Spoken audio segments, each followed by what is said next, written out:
Welcome to Babu Beauty.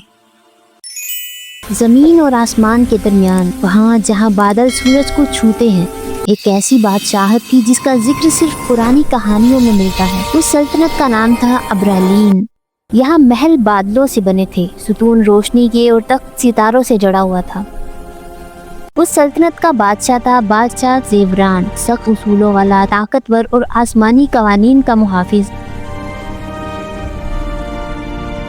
बादशाह की सबसे कीमती दौलत उसकी 7 बेटियां थी। हर बेटी किसी न किसी जादू की मालिक थी। कोई हवा को नाचना सिखाती, कोई रोशनी को रंग देती, कोई ख्वाब बनाती।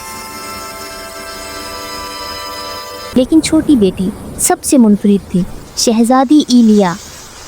इसके पास कोई खास जादू नहीं था सिवाय दिल से मोहब्बत करने की ताकत के। हर शाम 7 शहजादियां बादलों के किनारे आ बैठती और नीचे इंसानों की दुनिया को देखती, जहां हंसी थी, आंसू थे, मेहनत थी और मोहब्बत थी। एक दिन बड़ी शहजादी ने आह भरी, क्या हम हमेशा ऊपर ही रहेंगे, कभी नीचे नहीं जाएंगे?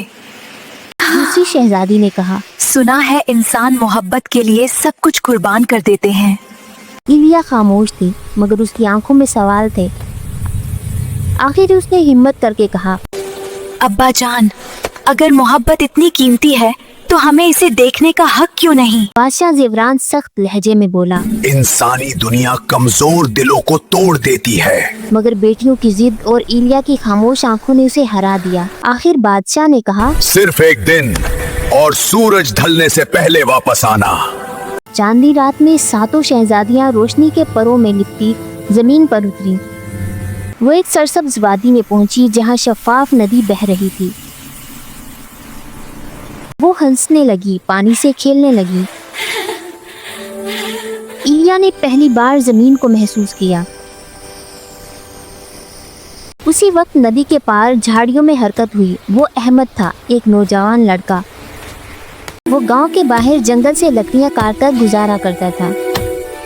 उस दिन अहमद के हाथ में खास लकड़ी थी, नूर लकड़ी, एक पुरस्रार दरख्त की जो सिर्फ मुकम्मल चांद की राहत को जाहिर होता था। उस लकड़ी को काटते वक्त अहमद ने अजीब सरगोशी सुनी थी। ये लकड़ी आसमान का रास्ता जानती है। अहमद को तब कुछ समझ न आई। जैसे ही अहमद नदी के करीब आया, शहजादियां चौंक गईं और फौरन आसमान की तरफ उड़ गईं। मगर इलिया का पाँव फिसला, वो पीछे रह गई। अहमद ने अचानक कदम रोक लिए। उसके सामने नदी के किनारे एक लड़की खड़ी थी। उसके बाल शाम की रोशनी में चमक रहे थे और आंखों में ऐसा सुकून था जैसे बरसों का बोझ उतार दिया गया हो। वो चंद लम्हे बस उसे देखता रहा,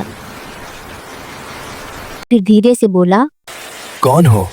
यहाँ अकेली क्या कर रही हो? इलिया चौंक गई। उसने कभी किसी इंसान से इस तरह बात नहीं की थी। उसे याद आया कि इन आसमानी कवानीन के मुताबिक सच नहीं बताना। और नजरें झुकाकर बोली, मैं एक आम लड़की हूँ और रास्ता भटक गई हूँ। अहमद के दिल में अजीब सा दर्द उभरा। अगर बुरा ना मानो तो मेरे घर चल लो, अंधेरा होने वाला है। इलिया ने आसमान की तरफ देखा। सूरज ढल चुका था, बादल बंद हो चुके थे, वापसी मुमकिन न रही। उसने हल्की सी हाँ में सर हिलाया। अहमद का घर छोटा सा था मगर साफ और पुरसुकून। इलिया ने पहली बार मिट्टी की खुशबू, चूल्हे की आंच और इंसानों की सादा जिंदगी को करीब से देखा। रातों को वो आसमान देखती, आंखों में आंसू लिए। अहमद सब समझता था मगर सवाल नहीं करता था। दिन महीनों में बदल गए। इलिया ने हंसना सीखा, रोना सीखा, इंतजार करना सीखा और फिर मोहब्बत हो गई। एक दिन अहमद ने घबराते हुए इलिया से कहा, तुम मुझसे शादी करोगी? इलिया ने शर्माते हुए हाँ में सर हिलाया। अहमद ने इलिया को एक खूबसूरत सुर्ख रंग का लिबास तोहफे में दिया, जिसे पहनकर वो आसमानी हूर लग रही थी। और फिर सादगी से उनकी शादी हो गई। निकाह के वक्त इलिया ने मुस्कुराते हुए हाँ कही और अहमद की दुनिया मुकम्मल हो गई। इसी लम्हे 2 दिल एक दुआ बनकर हमेशा के लिए जुड़ गए। इलिया ने अपनी आसमानी शनाख्त छुपा कर एक इंसान की बीवी बनना कबूल किया। और उधर बादलों की सल्तनत में अचानक रोशनी बुझ गई। आसमानी चश्मों का पानी रुक गया बादशाह जिवरान को पता चल गया कि जब कोई शहजादी आसमानी कानून तोड़ती है तो रोशनियां बुझ जाती हैं। इलिया, एक इंसान, मेरी बेटी ने एक इंसान से शादी की। उसने अपने सबसे खतरनाक सिपाही को बुलाया, नेरक, साया जंगजू, जिसका दिल कभी नहीं पिघला था। जाओ, मेरी बेटी को वापस लाओ, चाहे जबरदस्ती क्यों ना हो। उस रात गांव पर अजीब खामोशी थी। अचानक वक्त थम गया, हवा रुक गई और आग की लौ बुझ गई। नेरक साए की तरह आया, इलिया को रोशनी की जंजीरों में जकड़ा और आसमान की तरफ उड़ा ले गया। सुबह अहमद की आंख खुली तो इलिया नहीं थी। कमरा खाली, बिस्तर सर्द, जमीन पर सिर्फ नूर लकड़ी का चमकता हुआ टुकड़ा पड़ा था। अहमद घुटनों के बल गिर गया। मैं उसे वापस ला कर रहूंगा। उसने वो लकड़ी जलाई, धुएं में एक शक्ल बनी, बादलों का रास्ता। इसी लम्हे एक दरवेश जाहिर हुआ और बोला, ये लकड़ी आसमान का दरवाजा खोलती है, मगर कीमत मांगती है, कुर्बानी। मैं तैयार हूँ। मैं अपनी बीवी को वापस लाने के लिए कुछ भी कर सकता हूँ। नूर लकड़ी से एक सीढ़ी बनी, बादल झुक गए। अहमद आसमान में दाखिल हो गया। जैसे ही अहमद बादलों की सरहद में दाखिल हुआ, फिजा बदल गई। हवा का रंग गहरा नीला हो गया। बादल सख्त और भारी महसूस होने लगे, जैसे वो अहमद को पहचान चुके हों। अचानक आसमान गरजा, बादलों के अंदर से आसमानी फौज नमूदार हुई। एक सिपाही ने बुलंद आवाज में कहा, इंसानों का आना मना है, फौरन वापस लौट जाओ। अहमद ने कदम पीछे नहीं हटाया। उसके हाथ में नूर लकड़ी थी, जो अब हल्की हल्की चमकने लगी थी, जैसे उसके दिल की धड़कन सुन रही हो। अहमद ने मजबूत आवाज में कहा, मैं लड़ने नहीं आया, मैं अपनी बीवी को लेने आया हूँ। ये सुनते ही आसमानी फौज में खलबली मच गई। अचानक बिजली गरजी। एक सिपाही ने तलवार उठाकर अहमद पर वार किया। नूर लकड़ी ने खुद ब खुद रोशनी की ढाल बना ली। तलवार उससे टकराकर पीछे उछल गई। अहमद हैरान रह गया। उसे अंदाजा हो गया कि ये लकड़ी आम नहीं, ये उसकी नीयत को ताकत बना रही थी। सिपाहियों ने एक साथ हमला कर दिया। बादल फटने लगे, आंधियां चीखने लगी और आसमान पहली बार किसी इंसान से लड़ रहा था। अहमद गिरता संभलता आगे बढ़ता रहा। हर जख्म के साथ उसकी सांस भारी हो रही थी, मगर उसकी आंखों में एक ही तस्वीर थी, इलिया।